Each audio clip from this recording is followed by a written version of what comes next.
Welcome to the Play at 3 podcast. My name is Rick, and as always, I'm here with my amazing co-host Tisha. Tish, being neurodivergent, ADHD, same as myself, dyslexic, what would you say, since you've been diagnosed with ADHD, has been the most powerful thing to help support you in day-to-day life? What a loaded question to start the Play at 3 podcast with. You know what? I'm winging these now. I'm are. not researching. I'm just going to go straight into it. I think the thing that has been the most supportive for me, well, there's two things. I support myself now by just the knowledge of knowing. Like just the diagnosis itself has helped so much because now I don't search for why I'm struggling with something specific. And then I guess in day-to-day life, what is the thing that helps me the most? My medicine. I listen, that's the honest answer. I mean, there are some days when I'm like, that's probably good. But I think really simplifying things. I have to simplify things. I do a 1, 2, 3 method. So let's just say you call me and you give me 15 things that I need to do, and I have them in an email or whatever. I am overwhelmed already because where do I start? There are 15 things. So I have to extract 3 of those and I have to toss the others and pretend like they don't exist. So for me, keeping a 1, 2, 3 method, I do that with a lot of things. Like when I'm creating graphics, it's like 3 things on the page, right? Like 3 main points. So I think for me, that's it. And then also just advocating for myself and being able to verbalize now to other people. You know, for example, I don't think linear. I'm never going to think linear. And if you show up to a conversation, a work conversation, if we have a friendship or relationship and you're expecting me to be linear, you're going to be greatly disappointed in that because I am a multi-dimensional thinker on the daily. So yeah, I think that's what's made it the most challenging for me, is trying to be not thinking linear with you and trying to understand where you are in a certain situation. That's the most honest answer you've ever given live on our podcast. It is literally like when I have to think of where is Tish, I have to get a globe and try and pinpoint where you are on that globe without any context whatsoever. You're in rare form today, aren't you? I know, I am very much in rare form. But Tish, I think more importantly, we have another guest. We have another guest. We have another guest. I mean, it's another guest on the pod. I mean, I'm allowed to say it in this way. I mean, we know that there's nothing mean about this one. So no, we're really excited about this guest. And the funny thing, there's so much to say here about our guest. I'm just going to start with like the basics and then we're going to get into the fun stuff. Say the surname. So today's guest is from sunny California. We have Ryan Kochevar, and I'm saying that really stressing the end of his name, but it's because he's going to tell you a little bit about his name and the origin of his name and how it translated into what it is today. Ryan is an educator, and that's what I want to start with. Sometimes I think when we see people who are doing jobs that might not be in a school, we assume that they are not educators. But here's what I'm going to tell you as an educator of 2 decades. When you meet anybody who is in that classroom, they are forever a teacher. They have been a teacher. They know boots on the ground. They know what in the ditches of a classroom looks like and in a school district. And so he comes with experience in education, formal and informal learning environments. He does work at an edtech platform, but that's not why we're here today. We want to learn about Ryan. We want to talk about his educational experiences, his instructional design, his research, because he's got some things to say about research, and you're going to be able to Google those things. He has a master's degree in curriculum, teaching, and learning, which, as you know, I love to talk about those topics. He also is a certified maker educator, which is really fun. So we're going to talk some STEM. We love talking digital storytelling. So welcome to the podcast, Ryan. It's so fantastic to have you here with us today. How are you? Thank you for having me. I'm great. It is a beautiful sunny day here in Northern California. It wasn't this way all week, but the sun came out. I did hear it was raining. So I did hear it was raining. And in California, apparently, when it rains, you guys snuggle up with blankets and candles and just like, you're a sloth. Yeah, and also don't drive because everyone doesn't know how to operate a motor vehicle all of a sudden when it rains here because it does it so infrequently. Do they put on their flashers when they're driving, like in the rain? Yes.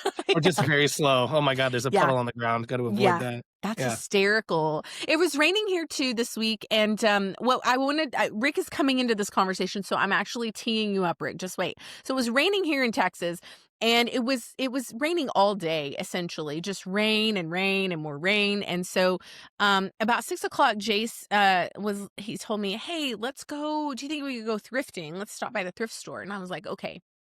And so I back out and it's like pouring, right?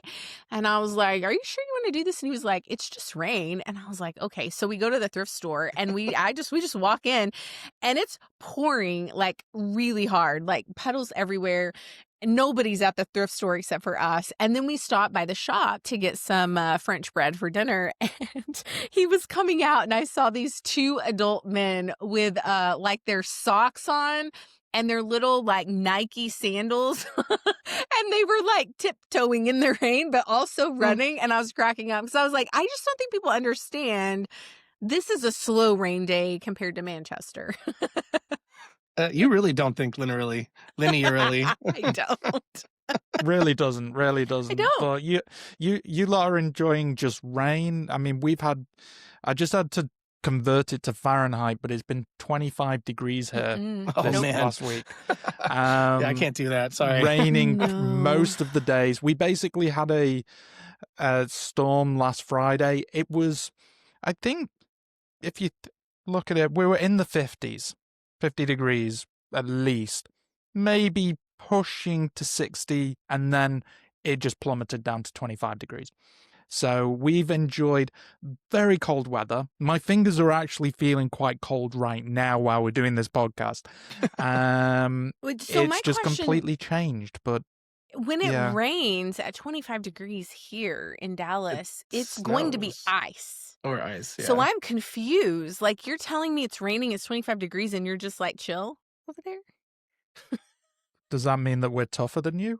We just deal with it? I'm asking, basically, when you walk out of your house, do you have ice? I know that we're talking about the weather right now, which is a very, very interesting topic. But you have to remember that 70% of the year it rains in the UK. It's brutal, man. So we're used to it. Complete opposite of California. Cold, warm, middle ground, whatever it is, we just deal with it. I've been commuting to work on public transport, walking through this cold weather at like 7 a.m, and I'm just like, you know what? Jumper, coat, gloves. Yep, that's fine. I'll do it. I've done it for years and years. We just suck it up. Now, if I was in Alaska, I'd probably be complaining and I'd be wishing I'd be back in Well, if you were in California, you'd probably be complaining because it's too sunny and too hot or something. Oh, man. I was in Dallas and I was enjoying it. And that was what? I'm kidding.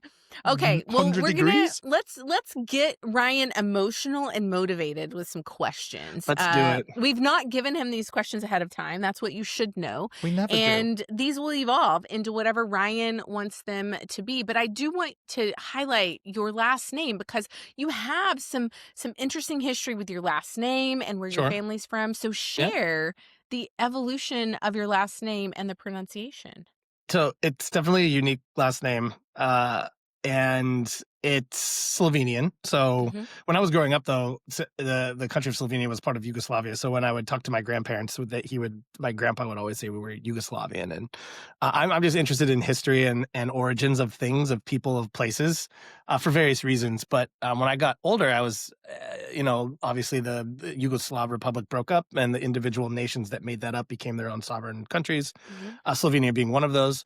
And I became really interested in the origin of my name. And discovered that the name Kochevar was evolved from a village or a region of Slovenia called Kochevar. I don't know if I'm pronouncing that correctly. I don't speak Slavic, so forgive me if you are a Slavic speaker viewing this and I just totally butchered that.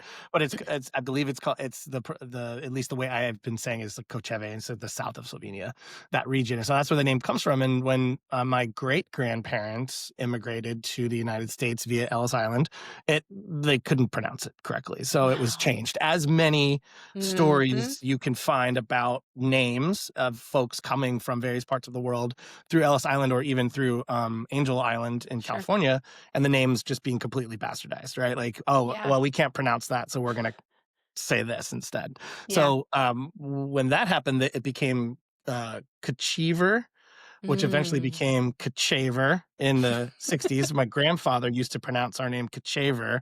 And then somewhere between my dad's birth and his childhood, it became Kochevar. That's He was so a interesting. firefighter for 35 years in the city of San Francisco, which is where Wow. his family and my family eventually migrated to within the U.S. And I believe the way he tells it, his firefighter buddies just pronounced it Kochevar. And so it just That's became so Kochevar. cool. And that's kind of what it is now.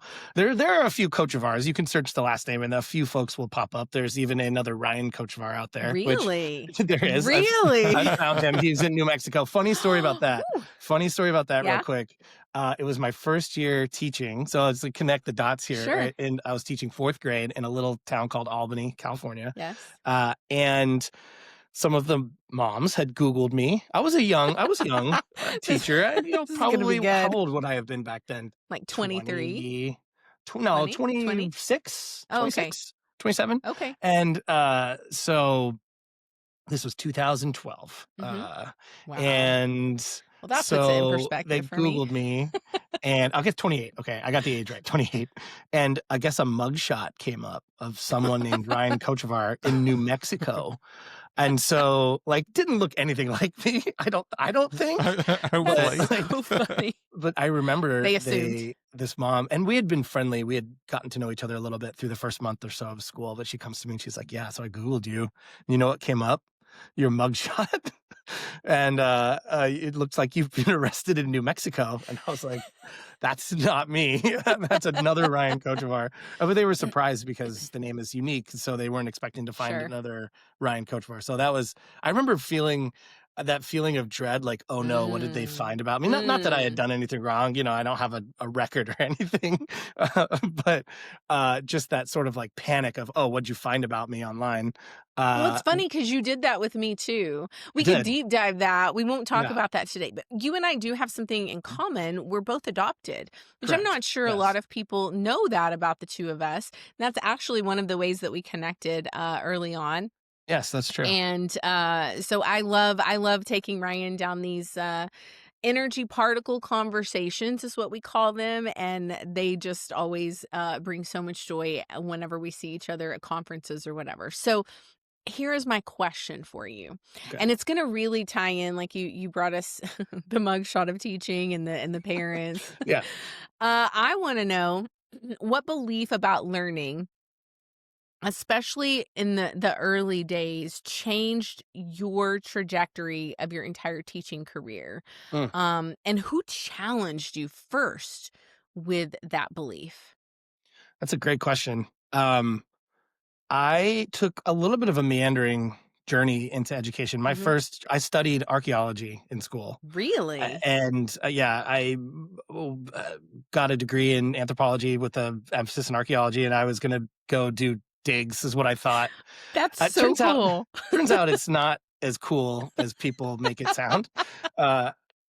Kudos to all the archaeologists out there that are doing the real work in the field and uncovering this. This all ties together, right? My interest in history and things like that. But I know you were giving me a hard time about not being a linear thinker, Right. No, I of feel course. like but you mirrors right But here. I will connect the dots. I start You somewhere, will, and the yeah, threads we do. will be tied Yeah. at the end of this. So I worked in a ceramics lab beneath there's.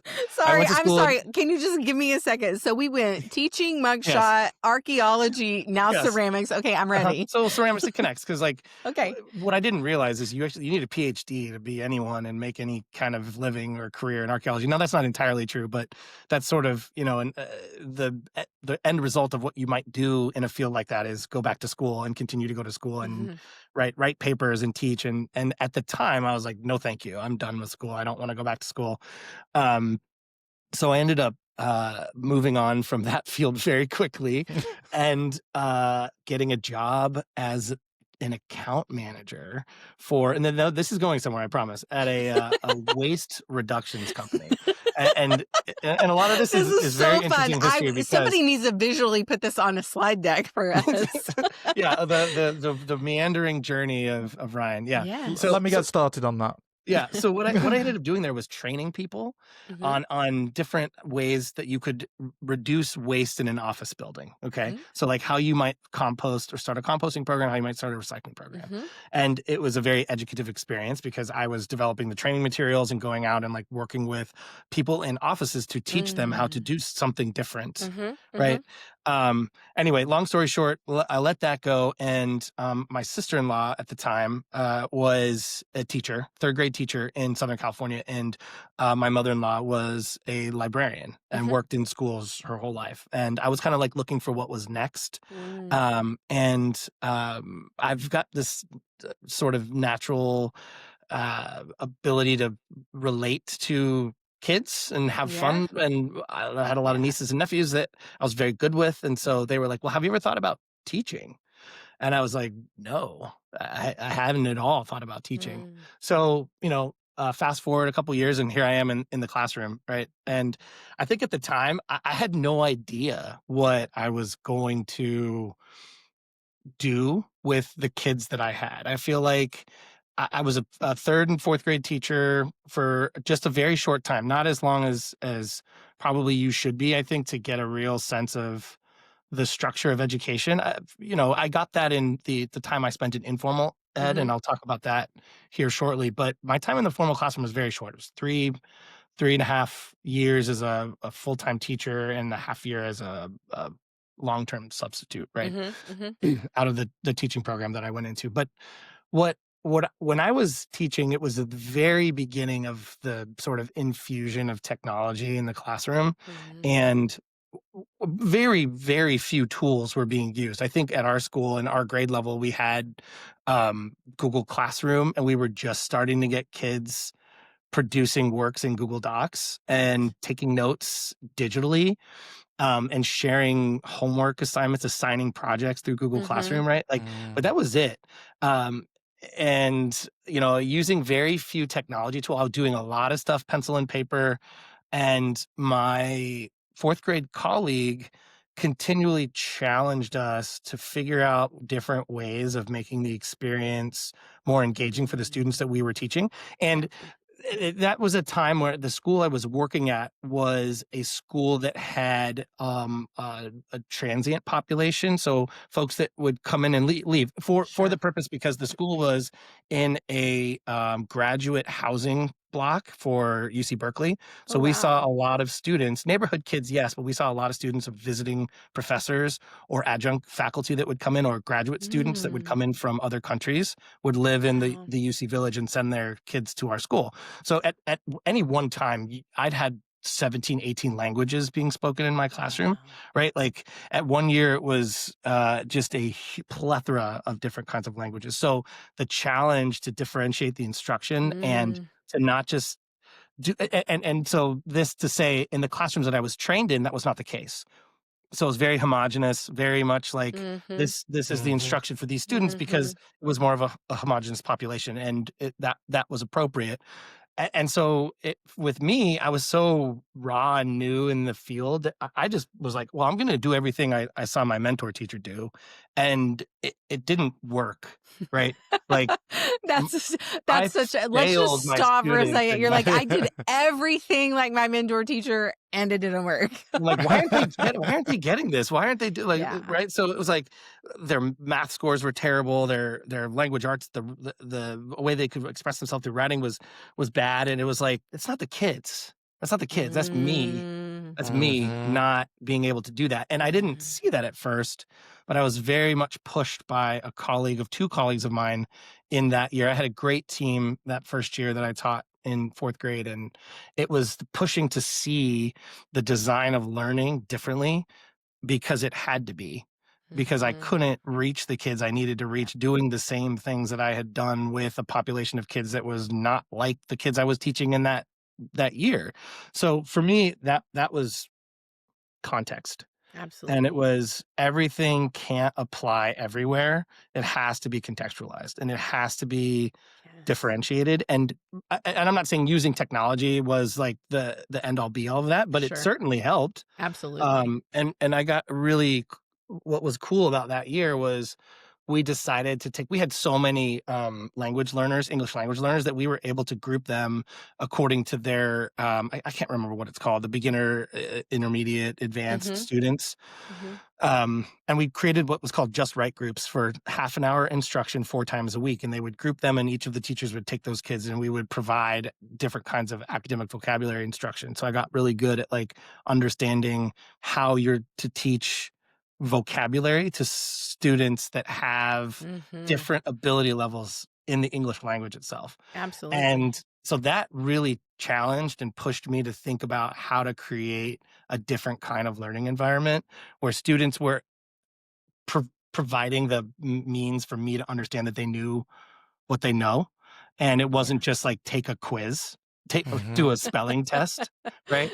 It was Yeah. like, let's play Kahoot, and you can show me Mm. that you know these words through a fun game, right? And that was when it Yeah. was like Yeah. beta Kahoot was just like Absolutely. I remember one those thing you could days. do with it, like Mhm. real I back in remember the that. day, you know? But don't you think Yeah. technology in a sense is this it has this ability to connect people. I've said this a lot, you had a disconnect, the thing that you were taught didn't work, and then you were Yes. like, okay, we're doing things differently. I don't know what this looks like. I've already failed once. So I think there is something to say about about your attitude. And as you were talking, I was thinking, the majority of teachers that Rick and I talk to, and the teachers that I worked with, the majority of them are of that mindset. Like, Mhm. this isn't Mm, working.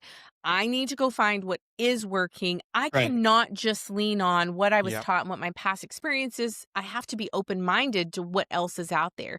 And I Yeah. think that goes such a long way and says so much about who you were as a teacher. And excuse me. Well, it also though, so a couple things. So I left the classroom after 3.5 years to pursue other avenues within education, just because at the time, that failure, even if I was learning to Mm, contextualize, even if I was learning to push myself, and I had a team, and the schools in California were, back then, and I don't know if that's the case. I'm not close enough to like curriculum purchases or how that works anymore in school.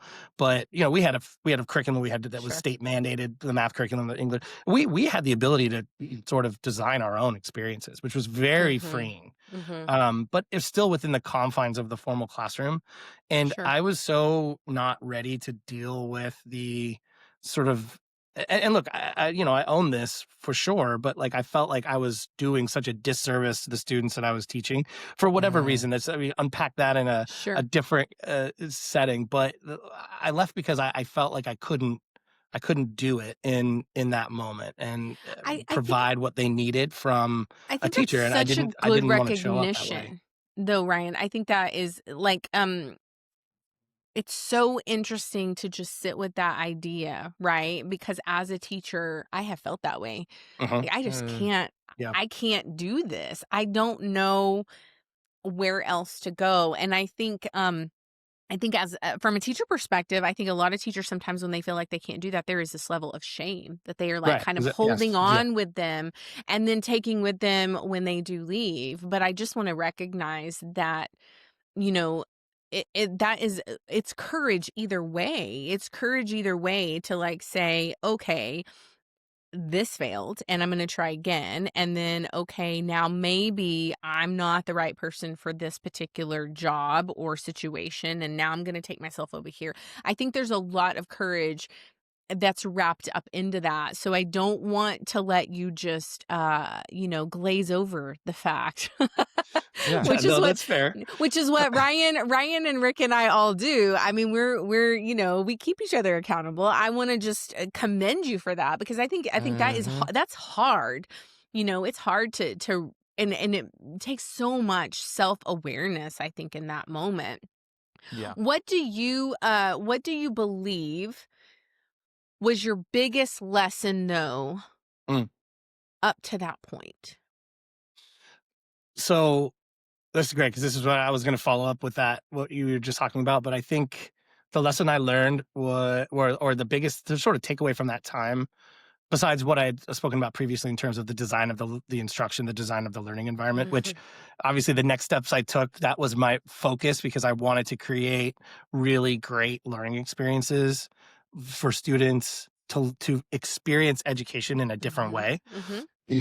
Which the informal classroom allowed me to do: summer camps, after school programs, different sort of STEM workshops that really allowed me to have control over the design of the environment and the curriculum that was being taught. But the other most important thing I took away from that was that relationships are key, and trust is built through relationships. And especially when you're dealing with children, that is in something that cannot be violated, right? The trust of the child with who the adult in the room is, and building that rapport and strengthening that relationship. And I felt like I had a knack for it. I was good at it.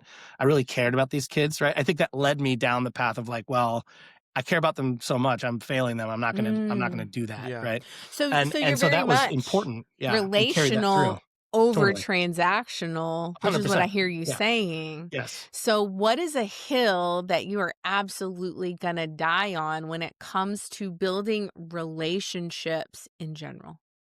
What's a hill that say what you mean and mean what you say. So, Tell us more like, about that. that is something I learned very early on in how you interact and build relationships with kids.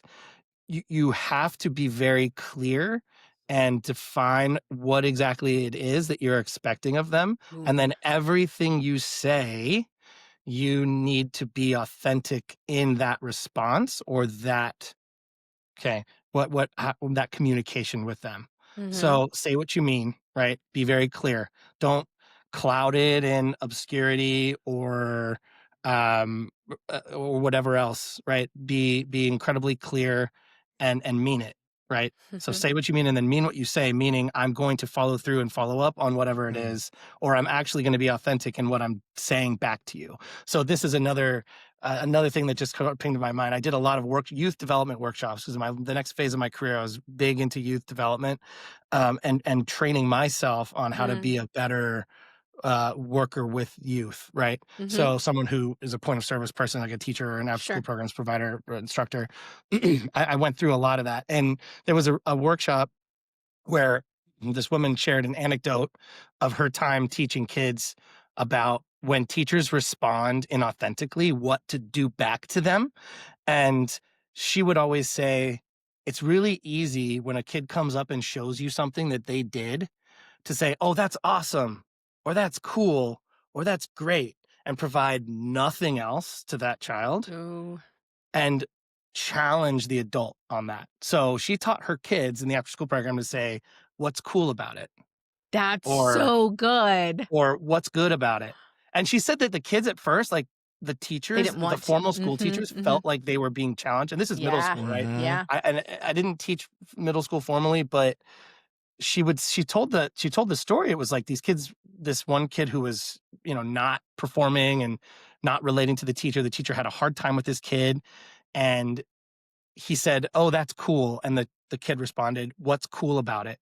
The teacher took that as a challenge, Yep. right? Like he Yep. was stepping up to him or Yep. whatever. Mhm. Immediately sent to the principal's office. Yes. So principal Yes. asked, like, where you learned this?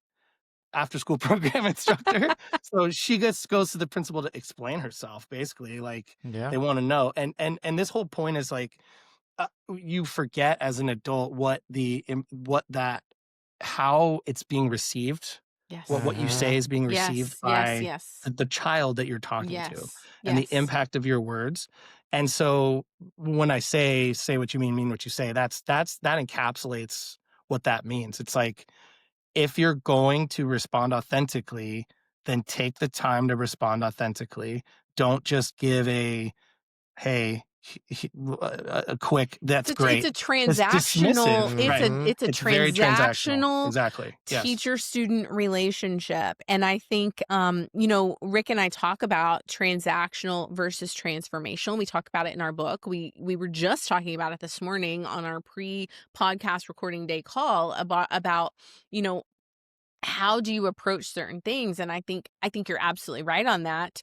And I think to be able to teach students it's okay to ask for more from your leader. It's okay to ask for more from your teacher. It's okay to ask for more from your Right. principal. A lot of times, and I can always sense if it's a transactional or transformational response. It takes a lot of extra energy as a teacher to Mhm. do that though, Yes. right? And so Correct. I think it's so interesting. I want to know. So Rick, do you have any questions for him before I ask my next question related to this? Yeah, I think from my side, it's you've explained how you stepped away from teaching because you were feeling, in a sense, you weren't hitting the mark of what was required, but Mhm. then you've Totally. gone into youth work and you're picking up these skill sets and everything. There's going to be others that are going to be in similar shoes to what you've experienced, Mm. but they're still not understanding what do they need to do, what is it that they're missing. What would you say was the biggest indicator that made you realize I need to make this step, and what did you do to try and help, not, I don't want to say combat it, but how to improve on yourself? Because I know from my experience, when I was working on things, I wouldn't realize that I was not fulfilling what was required. Right. And also when I realized that, I had no idea what to do and I was just feeling lost. What would you recommend to someone in that kind of situation? Yeah, I mean, in the moment, I couldn't for myself, right? Excuse me, recognize that there was any ways to combat it. I sort of gave up, right? But Mm-hmm. what I did after that, I think, sort of defined. Now, I feel like it's funny because I feel like today, if I went back into the classroom, I could do it. And the classroom Yeah. is so much different today than it was. Absolutely. Oh gosh, what is that? 10 years ago, 11 years ago, when I was the last in formal education, teaching in the classroom. And at the time, right, like I couldn't recognize what I could do to combat that. But what I would say for those that are experiencing this now, and it's a real issue right now, right? I mean, I think I ended up in ed tech, and in ed tech right now, we talk about teacher burnout and how are we solving the teacher burnout Mhm. problem. And Yeah. this is related to that, Yeah, right? absolutely. This feeling, Mhm. these kinds of feelings of shame or failure in regards to like why you got into, so it has to do entirely with like your expectations of why you got into the profession, right? To serve. Like Mhm. I didn't do it just because it was something to do. Like I recognized that, and people taught me this, that's a service position. You're serving a community. And I Mhm. think the feelings of failure that come from that is like, oh my gosh, I'm failing not just these kids, but the community But at the large. community. Yeah, Yeah. and so burnout is very much related to that. So I know that people are experiencing that today. I talked to folks who have those same kinds of Feelings. troubles. Mhm. I don't think there is like a pill, right?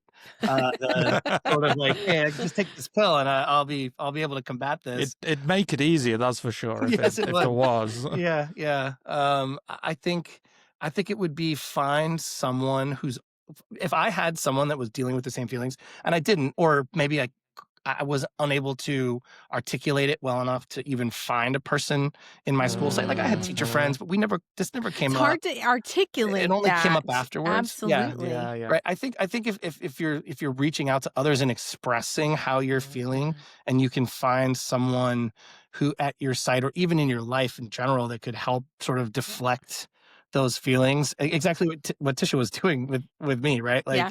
hey, like Mhm. you can live in it too, but know that if you take the next steps, and I'm not even going to say like, oh, well, just try harder or do something different, because I think That never that's a works. wasted response. Yeah, Yes. doing something different. It's not like I didn't try to do something different. I totally did. Exactly. But I think Mm. it's like openly communicating those feelings with someone else that Yeah. either understands you or is going through the same thing is Mm. important. And I think that is something that can at least help start to chip away at like that Mhm. sort of that sense of ultimately failing at what you're doing. And I Yeah. don't think that is related just to education. I think it might No. be more No, palpable in a no. service industry, but 100%. like Yeah. I was anyone gonna can be say dealing with that, Yeah. right? So anybody's probably Absolutely. dealing with that in this exact day and time. right. What I Yes. you hit on something, you hit on teacher burnout, and what I want to know from you now in your work in the ed tech space, and also your history just in leadership. You've worked with leaders, you've done a lot of things. What do you believe right now is the biggest gap between what leaders think teachers need and what teachers actually need? That's that's the a great question. We've talked to so many people on both sides of that equation, just Mhm. from wanting to get an understanding of how, and I think a lot of companies do this. Like you want an understanding of what the pains are, right, in Mhm. the classroom or the school, and so getting those diverse perspectives. So we've gotten answers all over the spectrum about this. From they're not the from a teacher side, the administration's not listening to us. Yep. They're not giving us time to do what we Mhm. need to do. They're not handling parents well enough, Mhm. or from the administrator, it's, the teachers are lazy. They don't want to show up every day and Mm. perform their job duties. And I have heard that those are the Yeah. extremes of it, right? So where we're meeting in the middle, and you're hearing about um, just funding problems, right? If we Mm. had more funding, we'd be able to do this, or Always. we'd be able to hire folks that could help us do these jobs, or that kind of thing, I right? have a So question for you on that because and I hadn't thought of it until you just said that. But I think a lot of times, and it doesn't matter in what organization or position you're in, it's so easy to blame funding sure, yeah, for right. organizations or teams or individuals not showing up to like do their best. And I always, again, this is me not thinking like everybody else, but yeah, we can all say like, okay, we don't have the funding. And I always think, well, what can I do right now that is going to try to move all of us into that direction, Mhm. right? Yeah. So I'm interested I want you to go back to that because what do you think teachers actually need? Because I know that you have been a teacher, you're seeing it, you have teachers in your family, you know Mhm, teachers, you're talking to them outside of your day-to-day nine to mhm. five job. And once you tell me kind of what you think they really need, how would you redesign some of these mistakes and the wording that's happening in the districts and in the schools? You're asking me to solve the fundamental problem of Yes, I education on this am, Ryan. podcast? Yes, Like, I am. I don't have an answer for Solve the that. whole problem for us right Oh now my on the Play god. at 3 podcast. You just went right to it. I mean, that's at the core of it, right? And Yeah, I'm it gonna use is. the word respect. I think teachers need more respect. Mm, And I don't think that as a society, we respect teachers enough at all. yeah. No. And understand that it's not a daycare job, and that they should be paid appropriately for the work that they're doing, the real service work that they're doing. I think education in general right now is under attack from multiple angles. Right. And I think at the core of the issue is that we don't respect the teacher Yeah. enough. And I think that's something I mean, I don't have an answer for how you change that. Well, would you say that that is the result of a more generalization that people in general are not respecting each other enough? Just in general, I'm not seeing it. So, I feel like there is definitely a divide in disrespect. I'm seeing it. I feel like I see it more often lately, and maybe it's just because I'm looking for it. I always Mm, say you sure. see what you're looking for.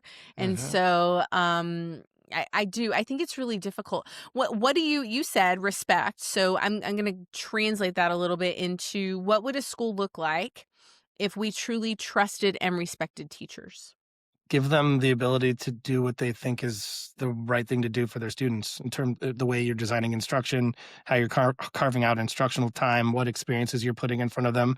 Let teachers be Mhm. the decision makers of their environments more so than Mm, the administration or the school board or the state government lets you do, right? So yeah. a lot of the decision making is top down, right? So a state government or has the power to, right, place edicts on schools on this is what you have to teach. Here's the outcomes that you need to see for your students. This is what blah blah blah blah blah. Right, and that It's like trickles here's your down script. to the school Mm. board that's Mhm. approving Mhm. hires, finding the superintendents, Yes. right, Yes. to the teachers who are being hired, who's going into the Yeah. profession, what you're getting at, right? So all of these things, they're top-down decisions. There's not a groundswell of decision making So from the teacher level interesting. If you're in public listening, education. I'm I was going talking, to right? say, if Mm. you're listening to this podcast, you can kind of hear what Ryan's saying because in the edtech industry, it's like the top down, the bottom up Totally. approach. We talk about Yep. that a lot. Yep. And I'm always wanting to hear from the end user, the customer, the teacher, if you will. And I think a lot of teachers, like you said in the beginning, they don't feel like they're being heard. And how do we hear them more often? How do we do that as a community, as you said, as a Mhm. parent, Yeah. as a society? How do we listen better and get them to share more with us? Because I feel like once you're not listened to, and I can tell you this from experience as a teacher who was in it, at a certain point, you just stop saying things because you're like, Right. it doesn't matter what I say, who I say it to, or when I say it, nobody's listening. So how do we sort of bridge that gap? I think it come back to something I talked about earlier, which is trust, and Mhm. trusting that this person is going to have your student's best interests in mind, your child's best interests in mind, and building the trust from the ground up, right? Mm. Yeah. Letting and providing more ways in which a teacher can just show that a student is actually understanding whatever concept they're Yeah. teaching, right? Yeah. Alternate methods of assessment and demonstrations of Mm, understanding, or, different ways that you can rate, grade, assess a kid, and yeah. allowing that to be showcased, Mm. that builds an understanding that, hey, this standardized test is not actually a measure of my child's true ability, because that affects the trust relationship, right? Yes. Mhm. Like, oh, Yes. my child's report card comes home and they do this like 1, 2, 3, 4 grading system. Well, he Yeah. has ones.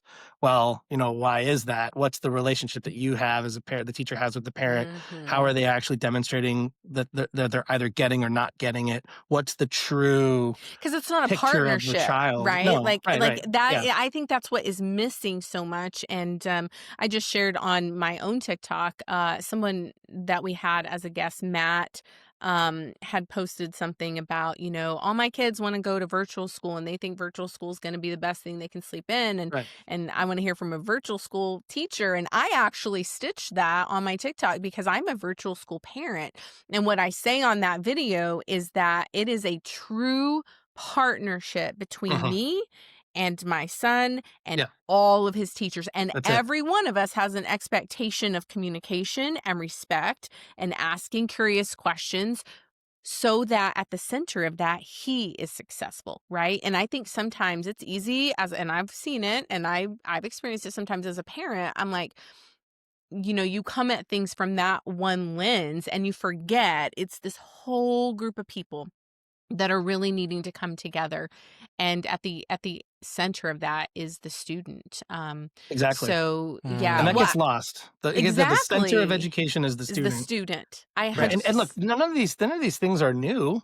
no. You can find research in education that talks about exactly what we're talking about from the Yeah. 70s and 80s, right? So Yes. this is not, and it's so funny It's not brain science. when people were in ed tech bring up these sort of like, oh, we've got the solution for whatever it is. It's like, we were talking about this in 1985, right? Like this isn't an innovation.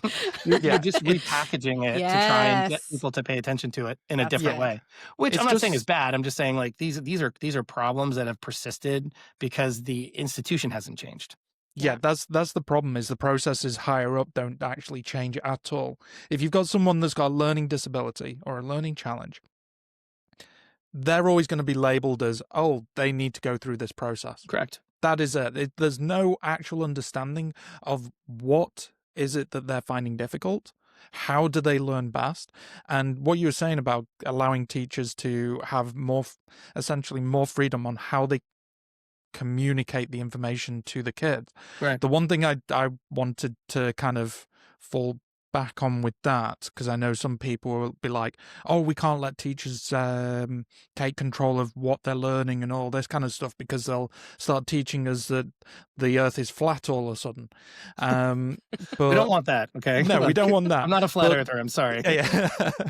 But the way it's very much the way that they communicate. What you said Mm, about making sure that each student's understanding it and changing the way that you're communicating that so that they do understand it is the most important part. And I feel like it is the institutions, it is the schools, the higher ups, that basically they just see students on a piece of paper like a CV and go and say, Totally. oh, these people are in this, therefore they will go through this process, without actually going to the teacher and saying, okay, we have these students that have these abilities or challenges, whatever it is.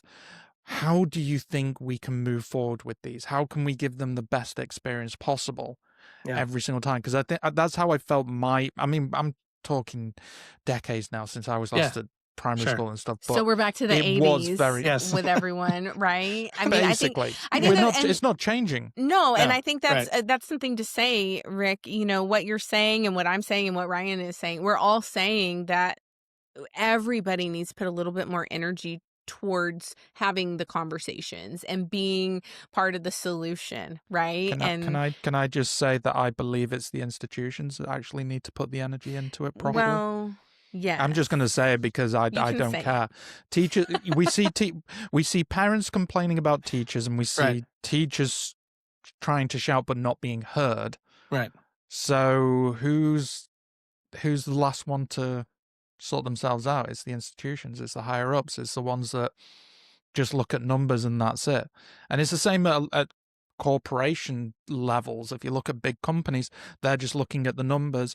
They don't care about people lower down who may be complaining about certain processes or the well-being or burnout or anything like that. Because if you look at the people first, if you put the people first, if you put the student first, and you remember that, I feel like that is the foundation of that. But I want to go back to something because I don't want to lose this. We're gonna run out of time, Rick, and I always have to it's funny. I actually I'm getting on my soapbox again. I actually am the ADHDer that has to kind of put you in time check. So I want you to go back and talk about, the research from the 80s and the 90s. So you are a researcher and you have published some research, and I want you to hit on that a bit before I make you go into Box Confessional. So tell us about your research. Tell us, what is the underlying thought and idea? What did you learn? Where can we find that research? Give us all of the tea on your research. Yeah, so this is going to connect perfectly to what we were talking about, and I think I want to make a comment on what Rick was saying, and then that's going to dovetail perfectly into this. Institutions change slowly; they don't move. They're giant edifices that you are unmovable, and it takes real challengers. Right. That's why we have the word revolution for when something actually makes a huge upswell change, because you have to have that kind of energy to move any institution off of its bedrock. And education has just been this way forever, and it's difficult to move it. And, I agree a lot with what Rick was saying when he was talking about that kind of energy being within the to get the institutions to move with that kind of energy. So one thing that I've discovered and look, I'm saying this from a very privileged position, right? Like I'm not affected by the education system as much as others might be, and neither are my children. So it's something that like I understand from that position. But what the work I was really doing, and the how lucky I feel like I was to discover the maker education movement, which is a lot of what my work before I came into EdTech was founded in. It was sort of, what is something that you can control in your immediate environment that will have an impact on the students that you're seeing right now? And I think building those structures and helping students understand who they are and what they're good at and how they can demonstrate that with each other and by themselves is something that I think people can do to control their environment, and in terms of like the learning environment and what is happening there. And so the research I did in the maker ed movement was very much founded on this idea of maker empowerment, which is providing students the ability to produce artifacts of their learning in a physical environment that demonstrates an understanding over a concept, right? And now I was applying this to STEM, and I was using digital storytelling as well to sort of open up how they identified and what they identified with.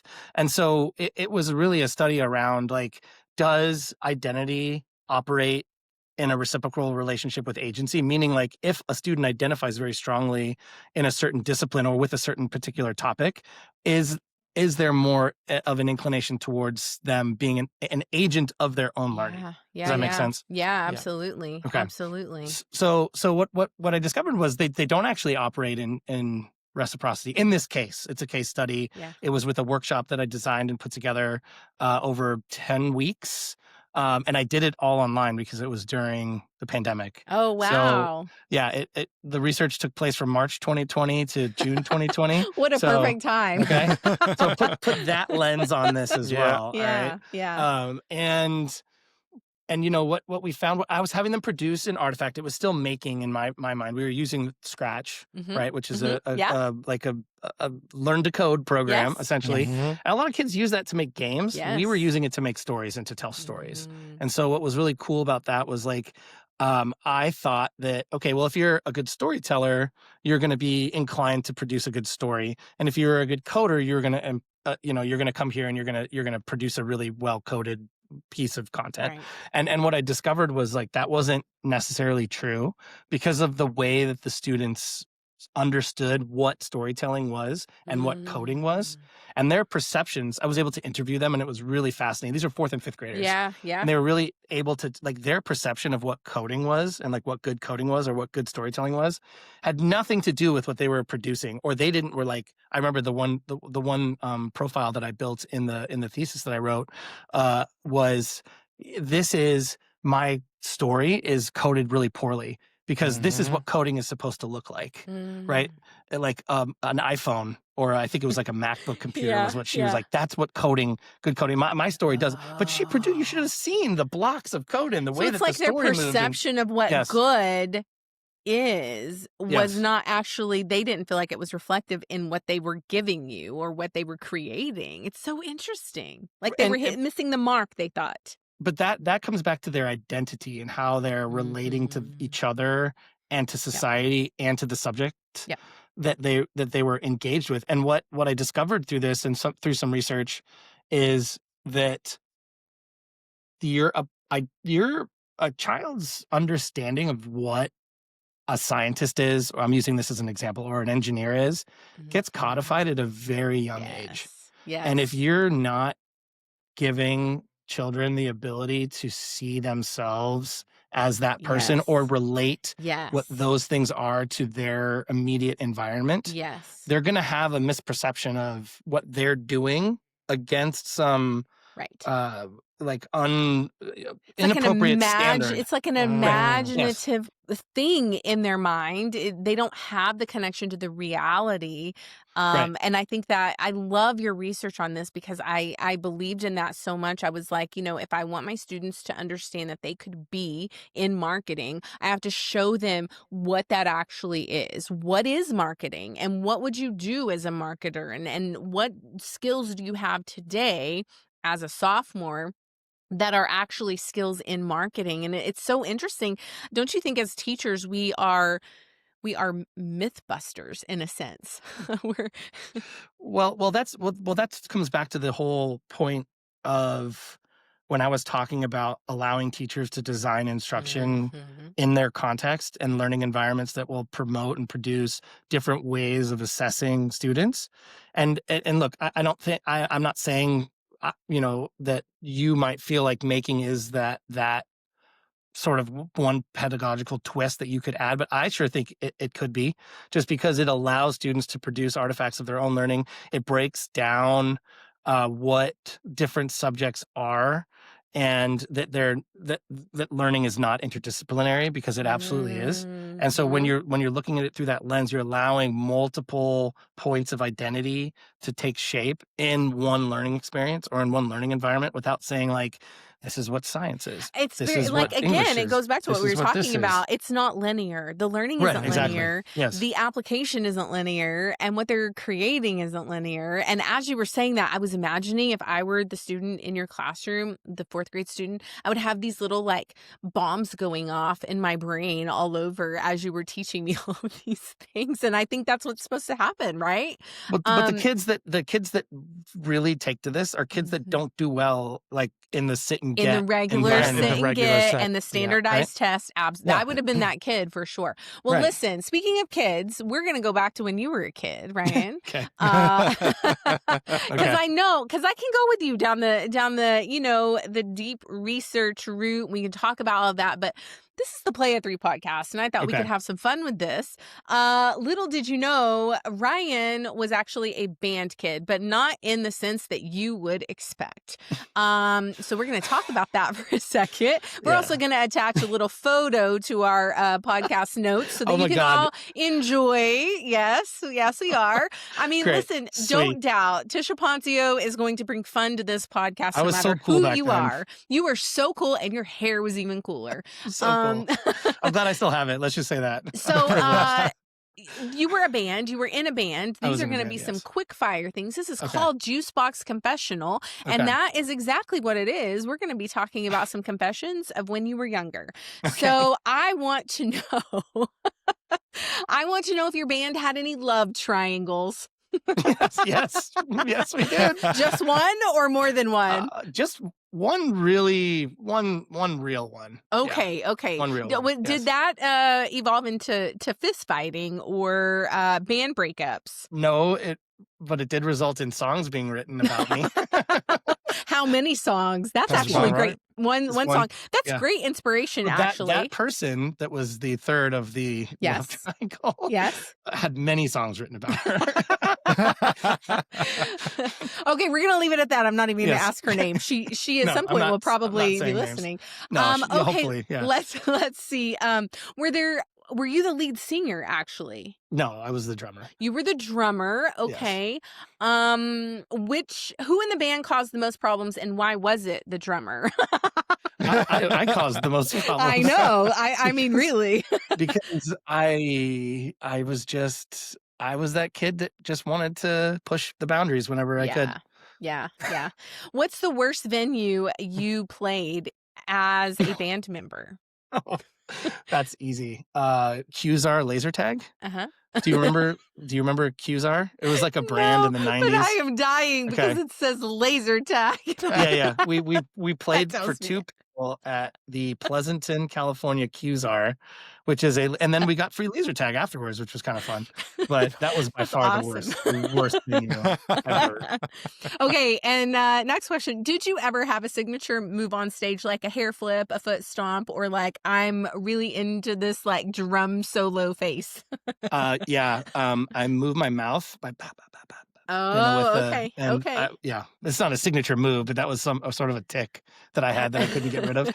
Honestly, like being a drummer, like you get shielded and you don't have to like be front and center, which is great. Did you have groupies though as a drummer? have Because groupies. you did. Did you we have? did. I didn't Yeah. think like me particular, but the band did for sure. Because I feel like, like I think especially people our age, you always look at the band and you're like, oh, that's my favorite band member. And like you're gonna hang out and you're gonna wait till they go off stage and you're gonna try to be close to that band member, whether it's the lead singer, the guitarist, the drummer. I'm telling you this from the girl perspective. I that's why was going to say, And Tish, that's is this true. what you were doing at every gig that you Absolutely. I can see that. mean, we'll talk about that on a different podcast, but yes, Oh I my would have been the God. groupie. I sometimes still am the groupie. Okay, let's see. Did you what's a lyric? So this is going to put you on the spot and this is a quick fire. Do you have a lyric that you would write or that you've heard that maybe you could give your younger self today to roast yourself? Do you have a lyric that you think of? I don't. I would have to like really think about that, but it would be something about all of the piercings in my hair from that era. The hardcore hair. How as many my friends would piercings say. did you have? Oh gosh, like 6 at some point. Really? Wow. Really? Yeah. Wow. Very Which- metal face. Which piece of equipment did you treat like your firstborn child? Oh, my entire drum kit. Well, okay. Oh, yeah. Okay. Yeah. What age were you when you started drumming? Like 12. learning? 12. 12. Okay. Wow. I was 12. Let me see what else I have here. If you had to rejoin a band today, what type of band would it be? What music? Well, I was as recently as last year in a cover band. Really? Yeah. Ooh. What type of What? music? We did a lot of grunge from the 90s, Okay. but also Nice. stuff from the 80s and 70s. Some Pink Yeah. Floyd, some David Okay. Bowie. Nice. You know, Nice. yeah. Okay. We were kind of like all over the that. spectrum a little bit. We like that a lot. Okay. Yeah. This is very last little bit of questions because I know I'm 1 minute over Okay. the time frame that you gave me, Ryan. That's all But I good. need to know this. This or that, garage show or school talent show? Oh, garage show. First guitar, first heartbreak? First guitar. I knew you'd answer that. Blink 182 or the Foo Fighters? Oh, the Foo Fighters. Okay. Black t-shirts or flannel forever? Black t-shirts. Let's see. Broken string or broken amp? Oh, broken string. Okay. Groupies or group projects? Group projects. I thought so. Listen, thank you so much for joining the podcast today and just letting me have some fun with you and showing people that you are not just always what they are seeing out there. You have so much depth to you. You've done so many things, and it's just really great to hear from you. Make sure you are looking for Ryan out there on the socials. He's not out there much, but we can Google your research, right? And we can find some of your research. It is the research paper that I didn't have a chance to touch on, which has to do with making as well. So if you're interested in that and keeping college students in the STEM degree pipeline, it's published in the International Journal of Science Education. So if you go and Google that, you can find it and download it. And if you're interested in reading education research, which is, all the rage these days, I mean, yes. you can go find that and read that, or you can reach out to me and I can point you in the direction that you need to go. Thanks, Ryan. Amazing. Rick? Yeah. So all your socials and everything, Ryan, will be in the description. So if anybody wants to follow Ryan, check out his work, it will all be there. If you've enjoyed the episode, please give it a like, follow us so you're aware of any future episodes that we release. Until next week, we'll see you then. Bye for now. Bye.